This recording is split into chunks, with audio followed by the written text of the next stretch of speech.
Hi friends, ఇవాళ నేను బియ్యం పిండి అండ్ రా మిల్క్తో ఒక ఫేస్ ప్యాక్ని రెడీ చేస్తున్నాను అనమాట. దీనివల్ల ఏంటంటే మన ఫేస్ చాలా గ్లోగా ఉంటుంది. మీకు జస్ట్ ఒక 15 మినిట్స్ అనేది ఫేస్కి పెట్టుకొని నార్మల్ వాటర్తో మీకు ఫేస్ని వాష్ చేసేసుకుంటే కనుక ఫేస్ చాలా గ్లోగా ఉంటుందండి. ఇలా మిల్క్ని ఏంటంటే ఇంట్లో మిక్స్ చేసుకోవాలి.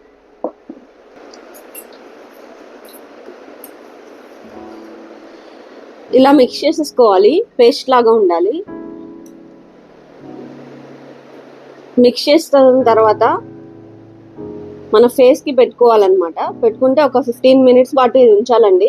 ఉంచి నార్మల్ వాటర్తో కడిగేయండి. మీరే చూడండి, ఫేస్ అనేది చాలా గ్లోగా ఉంటుంది. ట్రై చేయండి. నచ్చితే కనుక లైక్ చేయండి, కామెంట్ చేయండి, షేర్ చేయండి. అండ్ ఇలాంటి మరిన్ని వీడియోస్ కావాలి అంటే నా ఛానల్ని సబ్స్క్రైబ్ చేసుకోండి. My channel is Parveen 216. Please subscribe my channel. Please support me.